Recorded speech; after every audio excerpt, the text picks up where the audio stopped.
Hello guys. तो जैसा कि हम बात करेंगे आज, ये बीएससी फर्स्ट ईयर का फर्स्ट सेमेस्टर का प्रैक्टिस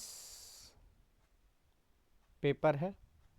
इस प्रैक्टिस पेपर को सॉल्व करेंगे और देखते हैं हम जो फर्स्ट सेमेस्टर है उसका क्या नाम है। इस फर्स्ट सेमेस्टर का जो नाम है वो क्या है बीएससी फर्स्ट ईयर में। इसका जैसे नाम से ही आप देख पा रहे हैं, नाम क्या है इसका, साइटोलॉजी जेनेटिक्स इन्फेक्शन डिसीज, ये इसका नाम है।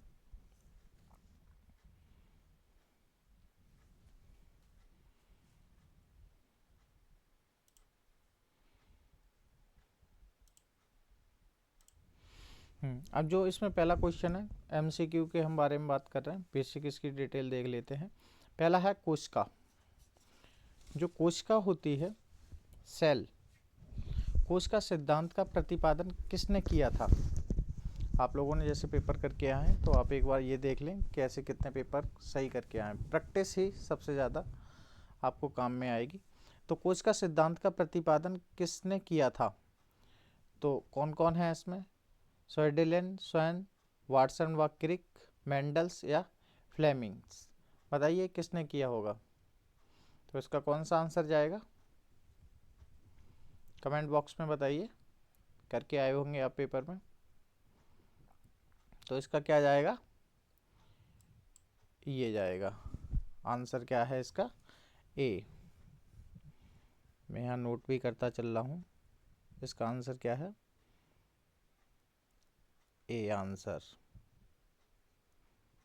यही हो गया। स्वेडेलिन सॉन ने कोशिका सिद्धांत का प्रतिपादन किया। चलो दूसरे क्वेश्चन की तरफ चलते हैं। दूसरा क्वेश्चन है माइटोकॉन्ड्रिया को कोशिका का क्या कहा जाता है। नियंत्रण केंद्र, कंट्रोल सेंटर कंट्रोल बोला जाता है, कंट्रोल सेंटर बोला जाता है, शक्ति गृह जिसे पावर हाउस बोलते हैं, पाचन केंद्र या रक्षा यूनिट। तो आप लोगों को अगर आपने क्लास ली है तो इसे मैंने बहुत ही डिटेल में आपको बताया था। इसे क्या बोला जाता है, किसके साथ जाएंगे इसमें, इसमें जाएंगे हम इसके साथ। माइटोकॉन्ड्रिया को क्या बोला जाता है, पावर हाउस। क्या बोला जाएगा, पीएच। पीएच से मैंने आपको ध्यान दिलवाया, कई बार इसको समझाया है डिटेल में। क्या होता है ये पीएच। तो ये किसका, इसका आंसर क्या होगा,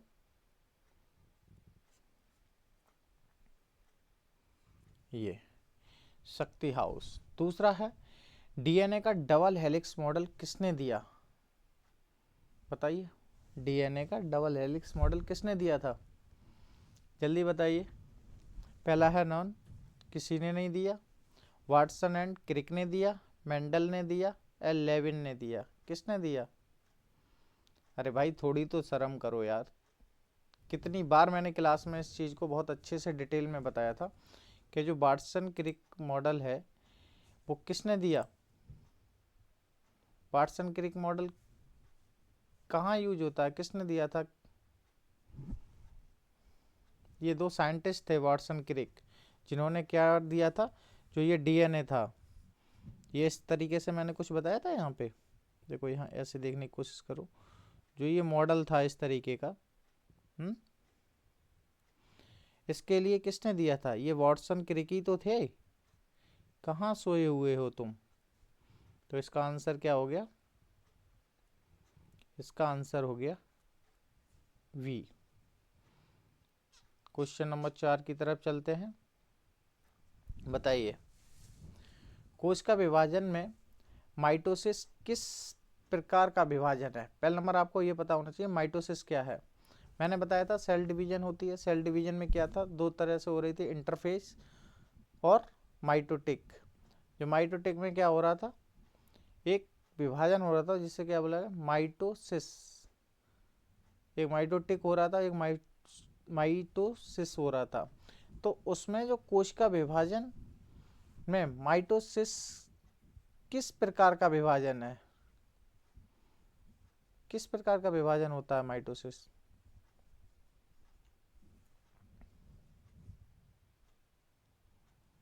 बताइए। तो ये होता है इक्वेशनल माइटोसिस, ये होगा नहीं। रिडक्शनल कहाँ होता है? मियोसिस में होता है। तो ये किसका होगा? ये वाला इक्वेशनल। तो इसका आंसर क्या हो गया?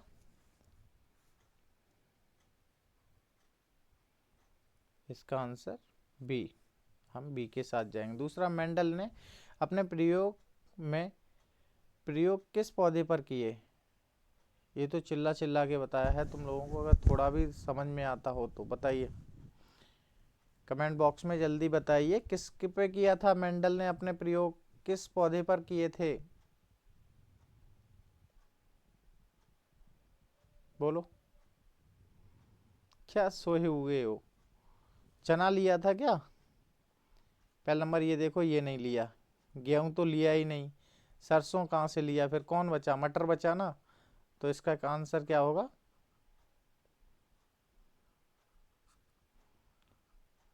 ये होगा, यही होगा ना। क्वेश्चन नंबर 6 पे आओ।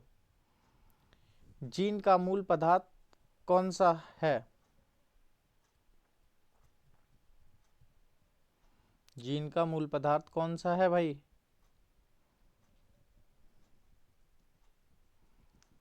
जीन, जीन चिल्ला चिल्ला के बताए गए थे आपको। जीन बताया था। हमारी बॉडी में बहुत सारे ऑर्गन सिस्टम होते हैं, फिर उसमें से क्या है, एक ऑर्गन सिस्टम से एक ऑर्गन, और इस ऑर्गन से फिर बताया था टिश्यूज निकल के आया है, टिश्यूज से फिर सेल, सेल से क्रोमोसोम, न्यूक्लियस, न्यूक्लियस से क्रोमोसोम, क्रोमोसोम से डीएनए, डीएनए के छोटे से छोटे पार्ट को क्या बोला जाता है? जीन बोला जाता है। तो ये कहाँ से आ रहा है? क्या होगा इसका? भैया यही तो होगा, डीएनए। मूल पदार्थ तो इसका डीएनए है ना। ये कार्बोहाइड्रेट तो होगा नहीं। कार्बोहाइड्रेट होगा क्या? लिपिड होगा। प्रोटीन के साथ थोड़ा बहुत जा सकते हो, लेकिन प्रोटीन क्यों होगा भैया जब डीएनए दिया है तो? हाँ, तो इसका आंसर क्या होगा? गुड, सी। अगला, रक्त में मलेरिया का कारक है, फैक्टर क्या है ब्लड में मलेरिया का? बताइए, मलेरिया का फैक्टर कौन सा है ब्लड में? अमीबा मलेरिया करेगा क्या? बोलो, करेगा अमीबा? नहीं करेगा। टीनिया, ये भाई टीनिया सोलियम है, करेगा मलेरिया क्या? और ट्रिपेनोसोमा बिल्कुल नहीं करेगा। तो कौन बचा? प्लाज्मोडियम। तो इसका आंसर क्या होगा? प्लाज्मोडियम। याद करना स्टार्ट कर दो, ज़्यादा अच्छा रहेगा। अगला क्वेश्चन 8, क्षय रोग का कारक है। क्षय रोग का कारक क्या है भाई? क्षय रोग का कारक है, तो इसमें क्या होगा? बोलो बोलो, जल्दी करो, फास्ट। इसमें जो क्षय रोग है उसका जो कारक है वो कौन सा है? फंगस होगा? फंगस नहीं होगा। वायरस? वायरस भी नहीं होगा। दो बच्चे, बताइए कौन सा होगा? कोशिश करो। प्रोटोजोआ? नहीं। क्या होगा? बैक्टीरिया। क्षय रोग का कारक क्या है? बैक्टीरिया। इसका आंसर ये हो गया बी, डी। अगला, राइबोसोम किस प्रक्रिया में सहायक है? बताइए भाई, राइबोसोम किस प्रक्रिया में सहायक है? श्वसन, अपघटन जिसे डिकम्पोज बोला जाता है, श्वसन, रेस्पिरेशन, पाचन, डाइजेशन, या प्रोटीन संश्लेषण? कितना सिंपल क्वेश्चन दिए गए हैं पेपर में, और ये भी नहीं कर पाए तो इससे बीएससी करने का कोई मतलब नहीं रह जाता तुम्हारा। समझ आ रहा है? कड़वी लग रही होगी मेरी बात अभी आपको। तो बताओ क्या होगा?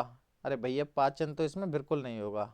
महान विद्वानों, होगा क्या पाचन? राइबोसोम की बात कर रहा है ये, किसकी? राइबोसोम्स की। बहुत देर हो गया, रेड कलर बदल लेते हैं। किसकी बात कर रहा है ये? राइबोसोम्स की बात कर रहा है। तो इसमें कौन सा होगा? डाइजेशन बिल्कुल, वो सॉरी डिकम्पोज तो होगा नहीं, रेस्पायरेशन होगा नहीं, तो क्या बचा? प्रोटीन संश्लेषण। इतने शॉर्ट अच्छे आंसर हैं जो आप एक झटके में कंप्लीट कर लोगे, लेकिन आपने पढ़ा ही नहीं है। अगर इतना बेस नहीं आ रहा फिर क्या करोगे? क्वेश्चन नंबर 10 बताइए, निम्न में से सेक्स लिंकेड रोग है, सेक्स लिंकेड रोग है। मैंने बताया था तुक्का मारने का भी तरीका होता है, या तो तुम्हें थोड़ा बहुत आना चाहिए या तुम्हें बिल्कुल नहीं आना चाहिए। तो सबसे पहले ये देखो, या तो आ रहा है तो उस पे जाओ, और नहीं आ रहा है तो पहले ये देखो इनमें से होगा कौन कौन सा नहीं। तो सेक्स लिंकेज रोग में क्या नहीं होगा? पहले नंबर तो देखो ये नहीं होगा, चेचक होगा ये? बिल्कुल नहीं होगा चेचक। मलेरिया भी नहीं होगा। अब ये बच्चे टाइफाइड, और ये टाइफाइड होता है क्या? टाइफाइड कहाँ से होता है? तो कौन सा बचा? ये। तो इसका क्या हो गया आंसर? ए। ठीक। अगला, क्रॉसिंग ओवर किस चरण में होती है? मैंने बताया थे क्रॉसिंग ओवर, जो क्रोमोसोम थे इसे इस तरीके से देखो, ये क्रॉसिंग ओवर हो रही थी, ये क्रोमोसोम था, ऐसे बताए थे। और जब ये क्रोमोसोम आपस में जुड़े होते हैं, क्या हुआ?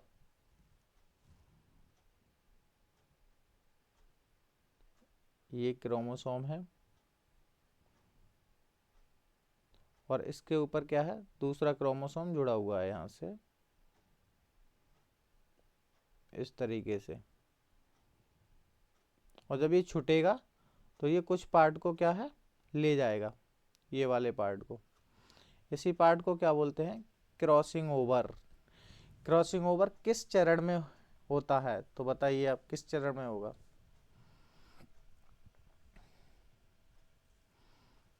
तो ये कहाँ होगा? टीलोफेज में होगा?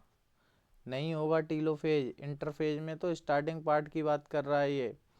मेटाफेज में, मेटाफेज में एक प्लेट पे जुड़ जाते हैं, यही होता है ना। तो ये कहाँ होगा? प्रोफेज में होगा। तो इसका आंसर क्या हो गया? आंसर नंबर 11 का ए, यही होगा। 12 नंबर क्वेश्चन पे बात करो। म्यूटेशन का अर्थ क्या है? तो मैं आप चिल्ला चिल्ला के बताया, मैंने कहा फोन से, रेडिएशन से क्या हो रहा है, क्या होता है उसमें? कैंसर बनना है आज के टाइम में, रेडिएशन इफेक्ट बहुत ज़्यादा चल रहा है। तो उसमें क्या होगा बताइए? म्यूटेशन, इसे हिंदी में क्या कहते हैं? उत्परिवर्तन। अब हिंदी मीन समझ में आ गया तो आप कहीं तक पहुंच जाना चाहिए। भोजन तो होगा नहीं, और कोश का विभाजन ये भी नहीं होगा, लंबाई नहीं होगी, क्योंकि मैंने बता दिया उत्परिवर्तन। इससे ही आपको अगर थोड़ा भी क्लियर हुआ हो तो फटाक से जा सकते हैं। मैंने कुछ ऐसा बताया था आपको, ये जीन है, ऐसे बताए थे। जैसे ये ATGCA है, इसमें अगर मान लीजिए यहाँ पे क्या हो जाए, कोई परिवर्तन हो जाए, चेंज हो जाए, ये कुछ और आ जाए इसकी जगह, तो ऐसे परिवर्तन को क्या बोलते हैं? म्यूटेशन बोलते हैं, और इसी को उत्परिवर्तन बोलते हैं। और इससे पूरी बॉडी में डिफरेंट टाइप की डिसीज या कैंसर जैसी घटनाएं हो जाती हैं। तो इसका आंसर क्या हो गया? इसका आंसर हो गया बी। ठीक। सिकल सेल एनीमिया किस कारण होता है? बताइए भाई, सिकल सेल एनीमिया किस कारण होता है? पहले एनीमिया पता होना चाहिए आपको। बोलो बोलो फास्ट, टाइम ओवर हो रहा है।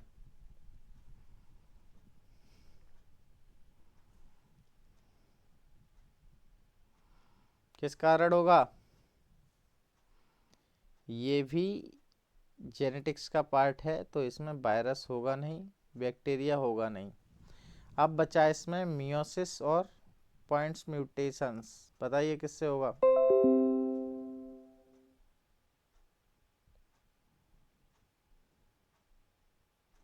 ये होगा,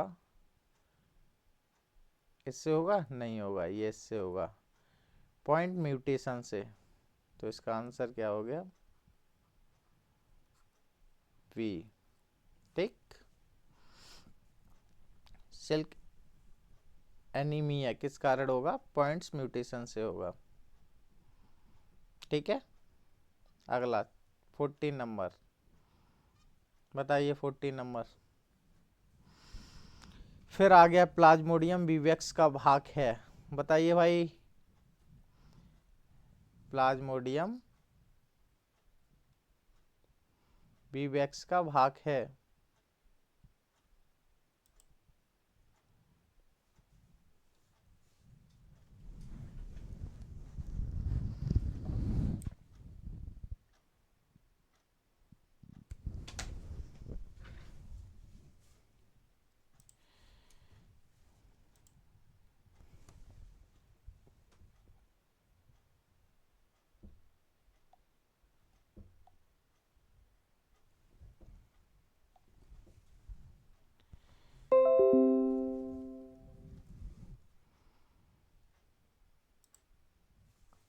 बोलो, प्लाज्मोडियम किसका भाग है?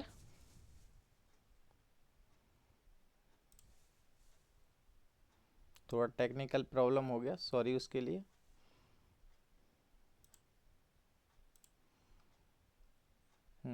टाइम हो रहा है। 1 मिनट में एक क्वेश्चन करोगे तब भी बहुत जल्दी हो जाना चाहिए, और एक्स्ट्रा टाइम ले रहे हो आप। तो प्लाज्मोडियम किसका वैक्स का भाग है? प्लाज्मोडियम विवेक्स का भाग है। तो इसमें क्या होता है? प्लाज्मोडियम,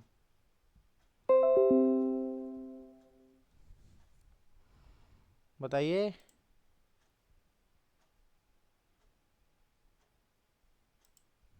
तो इसमें क्या होगा? एनाफ्लीज से ही तो होता है भैया। तो इसमें क्या है? एनाफ्लीज। समझ पा रहे हो? थोड़ा टेक्निकल दिक्कत हो रही है आज। तो ये है एनाफ्लीज। आंसर क्या होगा इसका? सी। क्योंकि एडिस से क्या होता है? डेंगू होता है। ये दोनों इंसेक्ट हो गए, इंसेक्ट तो ये भी होता है। अगला है क्वेश्चन नंबर 15। 15 में क्या है? बैक्टीरिया सेल वॉल मुख्य रूप से बनी होती है। बैक्टीरिया सेल वॉल किससे बनी होती है? सेल्यूलोज नहीं, चिटिन नहीं, प्रोटीन्स नहीं, ये बनी होती है इससे, पेप्टाइडोग्लाइसिन, पेप्टाइलो पेप्टाइडोग्लाइकन से। इसका आंसर ये हो गया।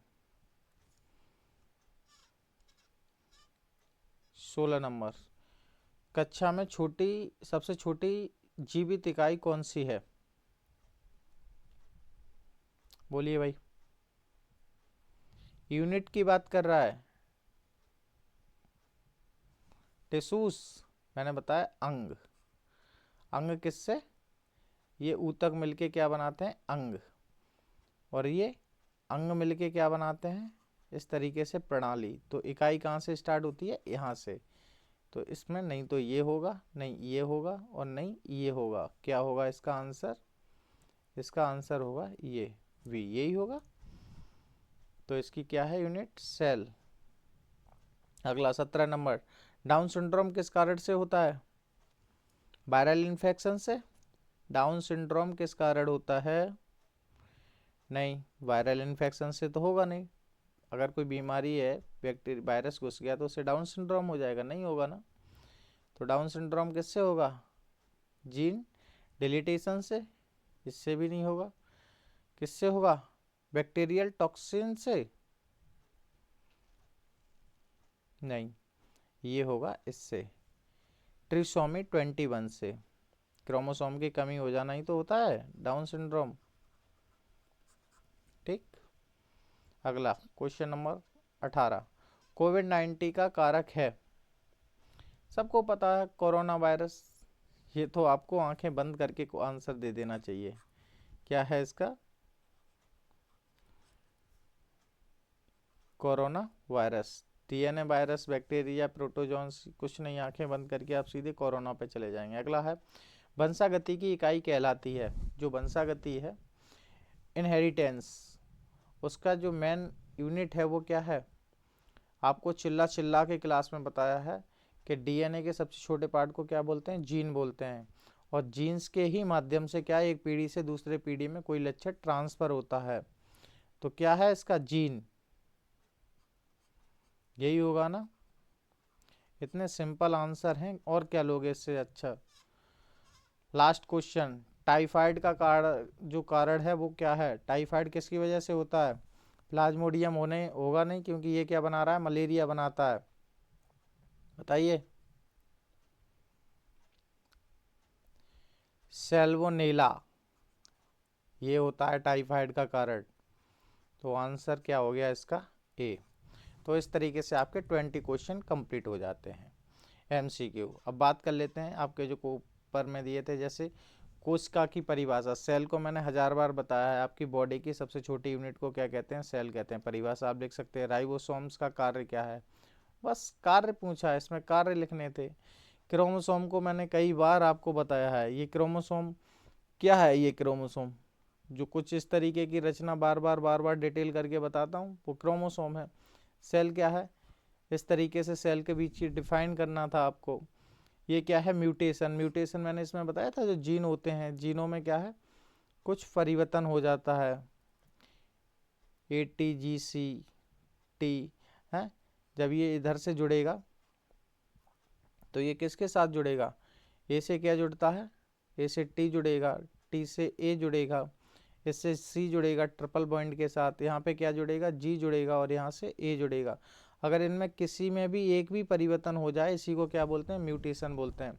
माइटोसिस की 2 विशेषताएं बताइए। माइटोसिस की विशेषताएं बतानी थी आपको। यहाँ देखो क्वेश्चन नंबर 5 पे है कुछ बेसिक। दूसरा क्या है? मेंडल के किसी 2 नियम लिखिए। मेंडल्स के 2 नियम लिखने हैं। अगला क्या है? सेक्स लिंकेज जीन, मलेरिया के 2 लक्षण, ये हो गया खत्म। बैक्टीरिया की 2 आकृतियां, इससे सिंपल क्या लोगे? डीएनए आरएनए में एक एक अंतर लिखिए। एक अंतर पूछा है भाई साहब, केवल आपको 10 क्वेश्चन करने हैं इसमें। ये आपको लिखा है 10 क्वेश्चन करने हैं। 20 नंबर का है एक क्वेश्चन, 2 नंबर का। और क्या है? हेरिडिटी, मियोसिस का महत्व, ये तो सब बता दिया था। माइटोकॉन्ड्रिया, वही आ गया पावर हाउस वाला सीन, कुछ इस तरीके से। माइटोकॉन्ड्रिया की संरचना मैंने आपको समझाई थी ना। फिर आ जाता है मियोसिस मिटोसिस, इसमें मैं बताई थी ना। मियोसिस मिटोसिस में इसमें क्या है? मिटोसिस स्टार्ट करेंगे तो इसमें क्या आ जाएगी? इंटरफेज आ जाएगी। इंटरफेज में क्या था? G1, G0, G1, अभी कुछ टाइम पहले ही पढ़ा के गया हूँ, G2, इस तरीके से। फिर उसके बाद क्या आ जाती है? मियोसिस, उसमें क्या है? 4 फेज आ जाती हैं, ऐसे बताया था। PM, मैट, हाँ क्या है? प्रोफेज, प्रोमेटाफेज, मेटाफेज, एनाफेज, टीलोफेज भी बताई थी। फिर क्या हो रहा है? साइटोकाइनेसिस हो रहा था, ये बताए थे। फिर ये मियोसिस हो जाती है। मेंडल्स के हैवे प्रयोग जो मटर पे किए थे उनके, वो लिखना है। सेक्स डिटर्मिनेशन, ये तो कल परसों ही बता रहा था। सेक्स डिटर्मिनेशन, म्यूटेशन के प्रकार कितने प्रकार से होता है, ये कहानी के रूप में कई बार बताएं। बैक्टीरिया डिसीज, मलेरिया का जीवन चक्र, आपको अगर यूट्यूब चैनल पे इसी पे चले जाएंगे तो उस पर भी दिखाया था मलेरिया कैसे काम करती है। क्रोमोसोम की संरचना, ये देखो पुनः फिर आ गया, ये बताया था क्रोमोसोम कहाँ गया। ये स्ट्रक्चर बनाना है, इस तरीके से अभी बताया तो था मैंने। ये क्रोमोसोम स्ट्रक्चर समझाइए। फिर उसमें अगला क्या दे रहा है ये, इसमें से आपको 4 क्वेश्चन करने हैं, 5-5 नंबर के हैं। देखिए इसमें कोश का सिद्धांत, कोश का चक्री, कोशिकांग, जो उसमें साइटो ऑर्गन्स वो होते हैं, माइटोकॉन्ड्रिया, गोल्जी कॉम्प्लेक्स, ईआर, ये सब राइबोसोम्स वगैरह, इनका वर्णन करना था। मेंडल्स जेनेटिक्स आ गया। मेंडल्स के 3 नियम, 3 बताए थे मैंने, डोमिनेंट, रिसेसिव और एक क्या है अन यूनिवर्सल था, 2 यूनिवर्सल थे। क्रॉसिंग ओवर आ गई, रिकॉम्बिनेशंस आ गया, म्यूटेशंस, म्यूटेशंस की परिभाषा वही पॉल्यूशन, म्यूटेशन से क्या हो रहा है बहुत ही डिटेल में बताया गया, थोड़ा सुना होगा। इन्फेक्शन डिसीज आ गई, टाइफाइड, मलेरिया, टीबी, कोरोना आदि के कारण, लक्षण, उपचार, तो आप बेसिक इसे लिख सकते थे। ह्यूमन जेनेटिक्स डिसऑर्डर क्यों होता है, डाउन सिंड्रोम अभी बात करके आए ऊपर। ये हो गया पेपर आपका, को बेस दिया है। अगर इसमें क्या स्पेशल अलग था, तो मेरी आशा है कि जिन बच्चों ने पढ़ा होगा उन्हें हार्ड पेपर नहीं लगा होगा। थैंक्स। अपने दोस्तों के साथ इसे अवश्य शेयर करें, और ऐसी वीडियो और जानकारी लेने के लिए क्लास पे कंटिन्यूस ऐसी वीडियो को इससे जुड़े रहने के लिए चैनल को सब्सक्राइब कर लें। और जो भी अपने मित्रगण हों, चाहे आपके क्लास के हों या फिर कॉलेज के हों या कॉलेज से अदर हों, उन्हें भेज के उनसे कहिए सब्सक्राइब करें, और अपने ऐसे लोगों को जानकारी को आगे बढ़ाएं, किसी दूसरे का भी भला हो जाए, उसमें क्या जा रहा है। Thanks you.